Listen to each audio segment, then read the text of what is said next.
आज एक बेहद महत्वपूर्ण विषय पर इस सदन पर चर्चा हो रही है और एम्प्लॉय प्रोविडेंट फंड पेंशन के जो हितग्राही हैं उनके वेलफेयर को लेकर, उनकी भलाई को लेकर सरकार क्या कदम उठा सकती है, उस पर एक रिजोल्यूशन आदरणीय प्रेमचंद्रन जी ने प्रस्तुत किया है। मैं उनको बधाई देता हूं कि इस महत्वपूर्ण विषय पर उनका रिजोल्यूशन आया है और उस पर सदन के सभी महत्वपूर्ण जिन सदस्यों ने अपनी भावनाएं और अपने तर्क रखे हैं, उसके आधार पर मैं उम्मीद करता हूं कि आदरणीय मंत्री जी और केंद्र सरकार निश्चित रूप से आने वाले समय पर कुछ ठोस और मजबूत कदम इस दिशा में उठाएगी। महोदय, वर्तमान में यदि हम भारत की ओर नजर उठाकर देखें तो आज ये दुनिया का सबसे युवा देश है और आज हमारी 65% आबादी 35 वर्ष से कम उम्र की है। लेकिन यही बदलाव आने वाले दशकों में एक ऐसा अनुमान है कि 2050 तक भारत में जो बुजुर्गों की आबादी है वो पूरी दुनिया के अन्य देशों में सबसे अधिक हो जाने वाली है। और आज जो चर्चा इस सदन पर हो रही है वो आने वाले कल की उस परिस्थिति को देखते हुए हम अपने देश को, अपनी व्यवस्था को कैसे तैयार कर सकते हैं कि सामाजिक सुरक्षा के दायरे में जो आज हमारी लेबर फोर्स अधिकतर यदि हम देखें तो नहीं है, वो कैसे आने वाले दशकों में हम अपनी 100% वर्कफोर्स को सामाजिक सुरक्षा के दायरे के अंदर ले आए। महोदय, यदि हम वर्तमान पर नजर डालें तो एम्प्लॉय प्रोविडेंट फंड ऑर्गेनाइजेशन और जो एम्प्लॉय स्टेट इंश्योरेंस कॉर्पोरेशन है, उन दोनों ऑर्गेनाइजेशन की अम्ब्रेला के तहत जो योजनाएं संचालित हैं उसमें लगभग इस देश के 5 करोड़ के आसपास हितग्राही प्रभावित होते हैं, उसके अंदर आते हैं। और केंद्र सरकार की मंशा है कि आने वाले सालों में सन 2030 तक, अखबार के पत्रकों में जो लेख था उसके माध्यम से जो जानकारी मिली है कि 50 करोड़ अतिरिक्त लेबर फोर्स को सामाजिक सुरक्षा के दायरे पर लाने के लिए सरकार काम कर रही है। मैं आदरणीय प्रधानमंत्री जी को और आदरणीय मंत्री जी को बधाई देता हूं कि एक बहुत महत्वपूर्ण सोच जिसके तहत इस देश की पूरी वर्किंग पॉपुलेशन आने वाले 15 साल के अंदर, 15 साल से कम समय के अंदर यदि सामाजिक सुरक्षा के दायरे में आती है तो कहीं ना कहीं इस देश के जो सामाजिक सुरक्षा का आधार है पूरे विश्व में, और कम से कम 125 करोड़ की आबादी वाले भारत जैसे विविधता वाले देश ने जो महत्वपूर्ण काम किया है वो पूरे विश्व के लिए एक आदर्श होगा। महोदय, हमें मालूम है कि आज भी इस देश में जो वर्कफोर्स है 90% वो अनऑर्गेनाइज सेक्टर में काम करती है। और अनऑर्गेनाइज सेक्टर में जब ये काम करते हैं उसमें चाहे हमारे लोगों के घरों में काम करने वाले लोग हों या छोटे छोटे लघु कुटीर उद्योग में काम करने वाले लोग हों या इंडस्ट्री में काम करने वाली लेबर फोर्स हो, जरूरत है कि इस पूरी लेबर फोर्स को एक सुनिश्चित योजना के तहत सामाजिक सुरक्षा के दायरे पर मजबूती के साथ लाया जाए। और महोदय, उसी को ध्यान में रखते हुए केंद्र सरकार आज से नहीं पिछले कई दशकों से प्रयास कर रही है। और ये जो एम्प्लॉय प्रोविडेंट फंड है, जो वर्कर्स हैं उनके रिटायर होने के बाद एक निश्चित आय की व्यवस्था उनके लिए हो सके, और जब उनके पास कोई कठिन समय आए उस समय चाहे वो बच्चों की शादी हो, उनकी शिक्षा हो, या कभी घर खरीदने की जरूरत पड़े, या कभी स्वास्थ्य जुड़ी हुई इमरजेंसी हो, ऐसे समय पर इस प्रोविडेंट फंड का उपयोग वो कर सके, इंश्योरेंस के कवरेज में हमारी ज्यादा से ज्यादा आबादी आ सके। और इस प्रावधान को इस देश के लगभग 100% वर्कफोर्स तक ले जाने के लिए केंद्र सरकार ने भी और नीति आयोग ने भी एक विजन और स्ट्रैटेजी डॉक्यूमेंट पर काम करना शुरू किया है। और हम सब उम्मीद करते हैं कि आने वाले कुछ महीनों पर वो विजन और स्ट्रैटेजी डॉक्यूमेंट लोकसभा के सदन पर इन सदस्यों के सामने आएगा। महोदय, पिछले कुछ सालों पर यदि हम नजर डालें तो ये जो ग्लोबल फाइनेंशियल क्राइसिस सन 2008 पर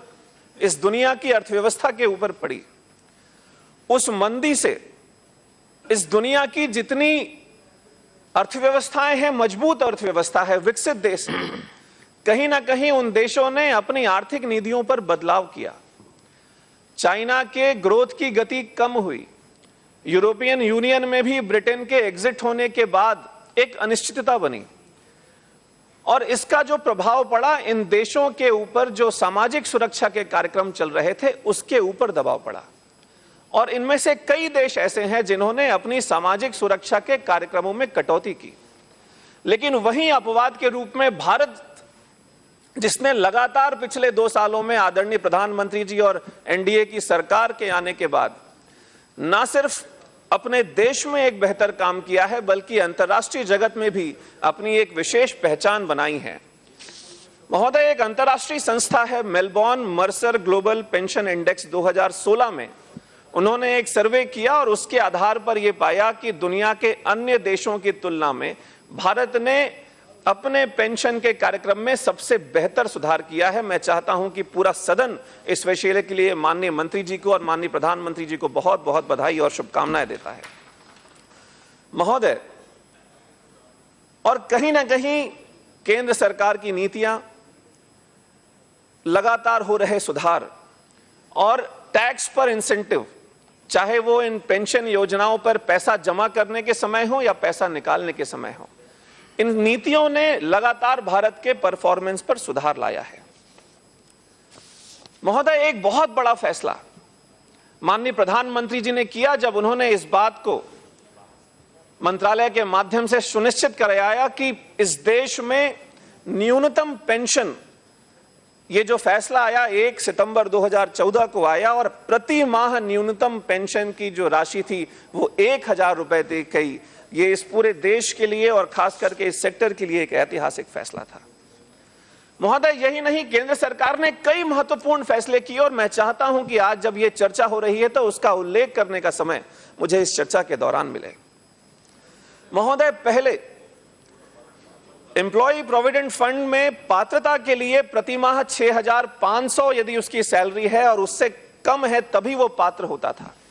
इसमें एक बड़ा परिवर्तन करते हुए, क्योंकि लगातार जो महंगाई की दर बढ़ी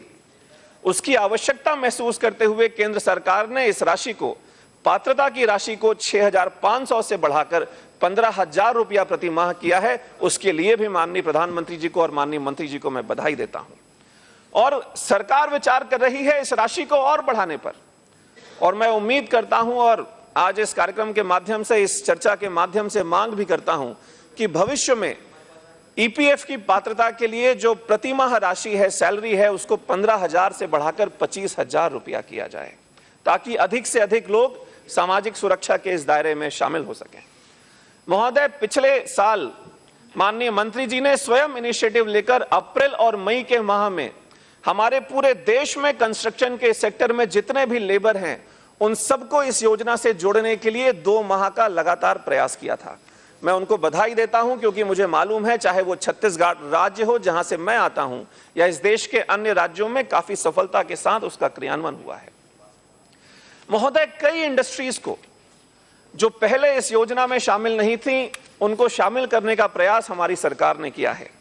चाहे वो फिशिंग हो, कॉफी हो, टोबैको हो, स्पाइसेस हो, डेंटल मेडिकल कॉलेज हो या फिर एनआरएचएम के तहत जो सोसाइटी संचालित हैं उनको भी इस ईपीएफ के कार्यक्रम में जोड़ने की सहमति केंद्र सरकार ने दी है। महोदय, एक और बड़ा परिवर्तन ट्रांसपेरेंसी की ओर यदि हम बात करते हैं तो उसमें आया है। ईपीएफओ की जो वेबसाइट है, उस वेबसाइट में जो प्रिंसिपल एम्प्लॉयर है वो अपने कॉन्ट्रैक्ट और कॉन्ट्रैक्टर की डिटेल्स अपलोड कर सकता है। इसके तहत सरकार ने यह सुनिश्चित किया है कि कॉन्ट्रैक्टर जिन लेबर्स को एम्प्लॉय कर रहा है काम करने के लिए, उनको भी ईपीएफ के दायरे पर ला जाया सके और एक ट्रांसपेरेंट व्यवस्था की शुरुआत माननीय प्रधानमंत्री जी ने की है। महोदय, एक बड़ा विषय जो ना सिर्फ मैं बल्कि मेरे पहले बोले गए वक्ताओं ने भी अपने ओर से व्यक्त किया था, क्लेम सेटलमेंट एक ऐसा विषय था जिसकी वजह से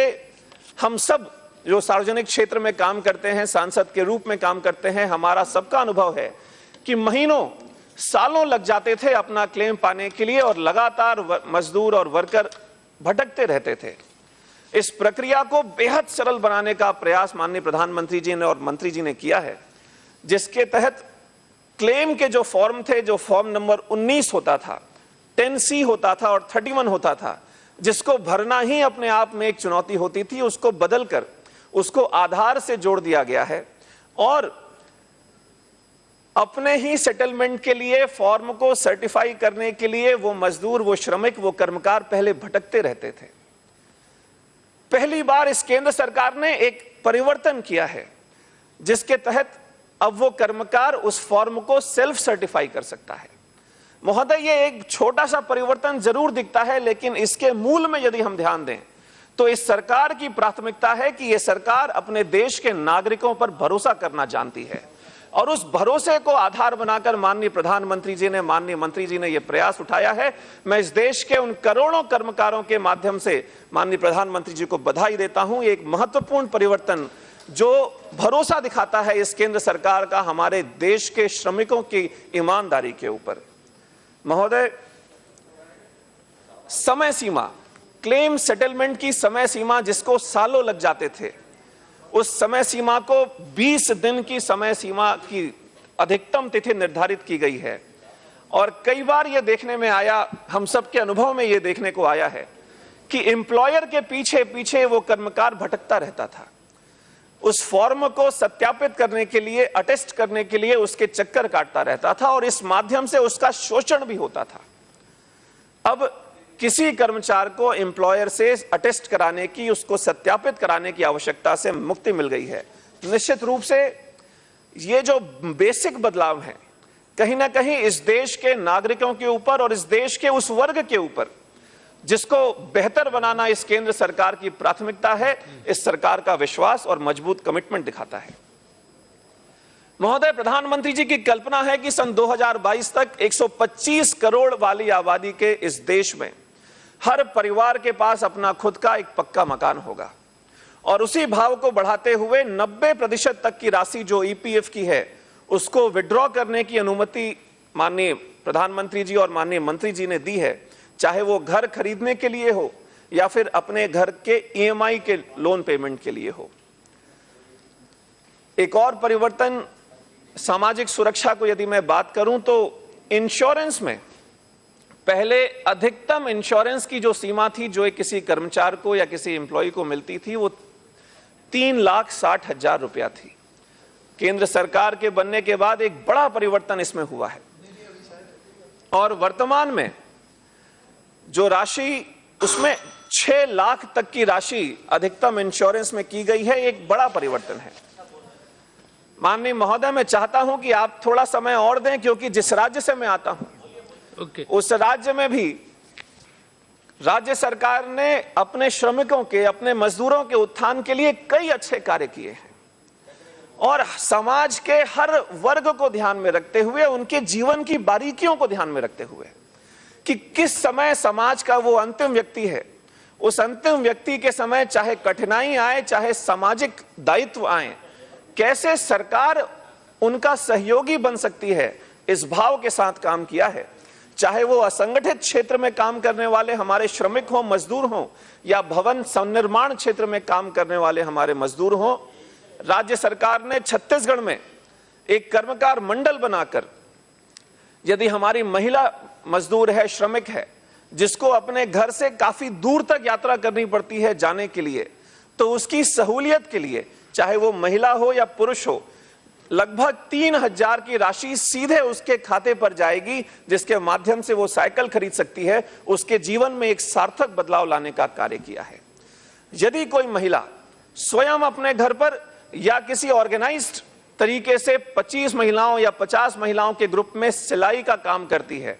तो सिलाई मशीन की सहायता सरकार से उस महिला को, उस पूरे ग्रुप को मिल सके, इसके तहत प्रति सिलाई मशीन 4,600 रुपए उसके खाते पर जाएंगे, ऐसा प्रावधान छत्तीसगढ़ में किया गया है। वही जो साइकिल रिक्शा चलाते हैं, उनको साइकिल रिक्शा को अपडेट, बेहतर साइकिल रिक्शा देने की एक योजना, जिसमें 25% राशि वो मेहनतकश मजदूर खुद लगाता है, और 75% का अनुदान राज्य सरकार अधिकतम 5,000 रुपए तक का करता है। यही नहीं सर, साइकिल के माध्यम से जो हॉकर अखबार बांटते हैं उनके लिए साइकिल का योजना बनाई गई है। और ऐसे समाज के वर्ग के लिए जब कभी कोई गंभीर बीमारी आती है, चाहे वो किडनी की हो, कैंसर की हो, लकवा की हो, सिकल सेल की हो, और मैं बताना चाहूंगा कि यहां सिकल सेल की यदि चर्चा करूं तो ना सिर्फ छत्तीसगढ़ बल्कि वो पूरा क्षेत्र छत्तीसगढ़, झारखंड, मध्य प्रदेश, उड़ीसा सिकल सेल का एक बड़ा केंद्र है पूरे देश में। ऐसे मजदूरों की, ऐसे बीमारियों की इलाज के लिए अधिकतम 50,000 रुपये की राशि राज्य सरकार की ओर से मुहैया कराई जाती है। और महोदय, इस विषय पर मैं ये भी बताना चाहता हूं कि छत्तीसगढ़ इस देश का पहला राज्य है जिसने यूनिवर्सल हेल्थ इंश्योरेंस को अपनाया और हमारे राज्य में हर परिवार को 30,000 और अप्रैल के माह से 50,000 तक की राशि हर साल इलाज के लिए दी जाती है। समाज के जो सफाई कर्मचारी रहते हैं हमारे शहरों में, उनके बच्चों को, ताकि उनका भविष्य बेहतर हो सके, उनकी छात्रवृत्ति की व्यवस्था की गई है। और ऐसे बच्चों को कक्षा पहली से जब वो शुरू करते हैं तो 1,000 रुपए से लेकर उनके कॉलेज पहुंचने की व्यवस्था और 15,000 रुपए तक की छात्रवृत्ति उनको कॉलेज की शिक्षा में मिले, उनकी उच्च शिक्षा में मिले, ताकि वो बच्चे जो सफाई कर्मचारी के बच्चे थे आने वाले समय पर समाज के साथ, समय के साथ कंधे से कंधा मिलाकर बढ़ सके। इस दिशा में हमारी सरकार प्रयास कर रही है। महोदय, सफाई व्यवस्था के साथ साथ सामूहिक विवाह ये एक ऐसा प्रयास है जिसमें अपने आप समाज की कई कुरीतियों का समाधान सामने आ जाता है, जिसके तहत हर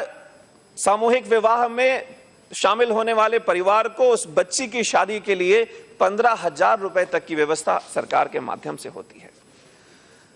महोदय, राजमिस्त्री हो, इलेक्ट्रीशियन हो, प्लम्बर हो, कारपेंटर हो, पेंटर हो,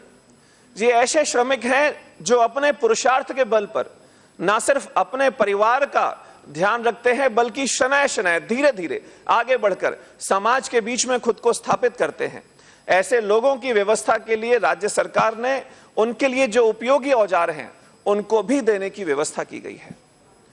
इसके अलावा माननीय प्रधानमंत्री जी ने जो सुरक्षा बीमा योजना, जीवन ज्योति योजना, अटल पेंशन योजना है, उसका एक साक्षात उदाहरण बताना चाहता हूं। स्वाभाविक रूप से जब हम सब लोग अपने अपने क्षेत्र में घूमते हैं तो कई ऐसे उदाहरण आते हैं, और इसका एक प्रत्यक्ष प्रमाण इस योजना की सफलता का है कि एक गरीब महिला भटकते हुए मेरे पास आई। उसने बताया कि उसके परिवार में कोई दूसरा व्यक्ति नहीं है, उसके पति की 10 दिन पहले दुर्घटना में मृत्यु हो गई, उसके 2 छोटे बच्चे हैं, और वो मेरे पास आकर सिर्फ ये बताने आई थी, मुझे लगा कोई मदद मांगने आई होगी, लेकिन वो सिर्फ ये बताने आई थी कि मैं माननीय प्रधानमंत्री नरेंद्र मोदी जी को बधाई देना चाहती हूं, क्योंकि उनके माध्यम से जो सुरक्षा बीमा योजना था उसका हमने उपयोग किया था, और आज मेरे पति तो नहीं है लेकिन एक भाई के रूप में माननीय प्रधानमंत्री जी का सहयोग मेरे साथ है, और मेरे परिवार को इस कठिन समय पर 2 लाख का एक सहायता मिली है। एक देश के गरीब परिवार की कठिन परिस्थिति की महिला की दुआ इस देश के प्रधानमंत्री को लग रही है। मैं चाहता हूं कि निश्चित रूप से आने वाले समय पर इस देश में ये सरकार कई महत्वपूर्ण बदलाव लाएगी, लेकिन आज जो चर्चा हो रही है सदन पर, कहीं ना कहीं भारतीय जनता पार्टी की परंपरा रही है अंत्योदय को सामने रखकर काम करने की। इस देश के जो गरीब हैं, वंचित हैं, पिछड़े हैं, उनको ध्यान में रखकर काम करने की। निश्चित रूप से ये चर्चा इस सरकार के लिए कुछ सहयोगी और सकारात्मक सुझाव लेकर आएगी। बहुत बहुत धन्यवाद।